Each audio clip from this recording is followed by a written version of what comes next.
The reason for the Dynasonic, as I told you, is that Buddy wanted something that he could lay into and it wouldn't fall apart on him. It's comparing it to a horn. You know, you can play triple pianissimo on a horn, you can play triple F on a horn. There comes a time when if you play so loud it becomes distorted. Right. And the same thing happens on a drum if you lay into it too hard.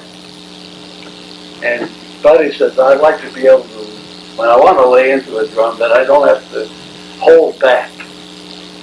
And Buddy was great on that. And of course, like I told you, when Buddy played,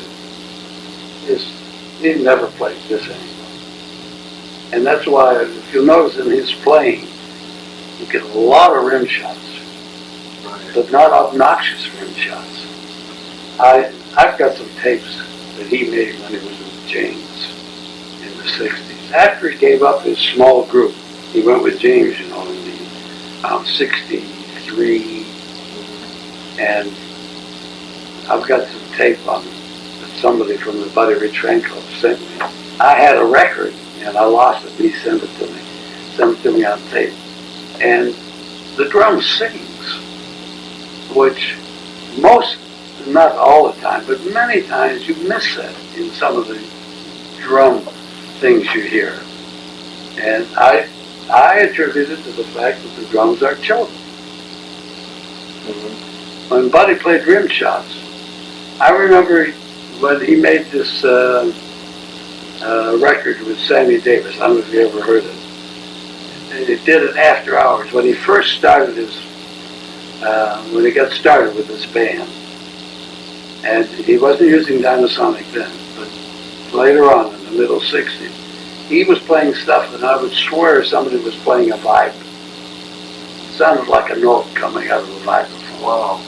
To me, that's how melodic that rim shot was. And he kept listening and listening. And finally I said to Buddy, what is that? He said, it's a rim shot. To me, it sounded like a vibe note, you know. But Buddy was very sound conscious, more than so many drummers. I always had a lot of respect for Mel Lewis, but he wasn't too much for sound. He was a good drummer. But he didn't, and Max Roach and those guys, they weren't sound conscious. Buddy was, Louie was, Roy Burns. Do you know Roy Burns? Not personally. You know who he is? With him, yeah. Did you ever hear him play? Not live, but on records, yeah.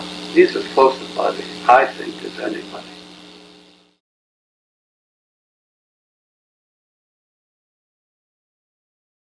Louie's another one that loved to experiment. And there were times he would take a drum apart. Again, he wanted to see what was going on. Right. Buddy never touched him. Buddy showed me what he wanted, and that was it. And he called me up and said, this isn't right, or this is good. One day he called me up, he says, Ben, you know that drum you just sent me? I said, yeah. I want to tell you something. And I said, oh, now what's happening? He said, that is the best drum I have ever played on. I said, come on, buddy. He said, best drum since Rogers. He said, like that. I said, why? He said, everything is just right, like that. Well, you know, on any instrument, as much as instruments are made the same, very seldom the two of them come out exactly alike. Exactly. You're aware of that. And I said, what is it, buddy? He says, I don't know what it is, Ben, but everything is just perfect on this drum. So I said, so? He said, what do you mean, so? You know, I was just to say, what do you have a complaint? But he said, every once in a while, Buddy was a Jekyll and Hyde as far as I was concerned. A lot of people didn't know Buddy and thought ill of him, or some of them would do nothing but praise him. But there was a reason for some of Buddy's movements. And I'm telling you, from my viewpoint, that people used to agitate him purposely to see if they could aggravate him, if you know what I mean. They would purposely do that.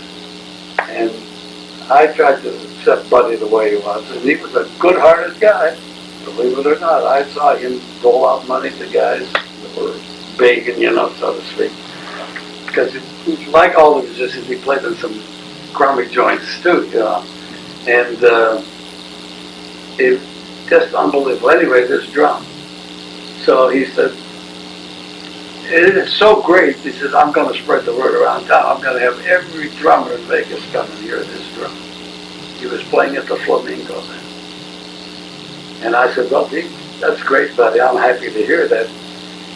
When you get all through playing it, maybe when the time comes when you think it needs replacing, I want to see that drum and see what we did to it. But you never know. It could be the grain of the wood. Who the hell knows, you know? Mm-hmm. It was a marine pearl, like this one. Anyway, 2 days later, I get a phone call from Bobby. Ben, I got sad news. What? Somebody stole that goddamn drum. I said, you're kidding. He said, no, I'm not. I come to work and it's gone.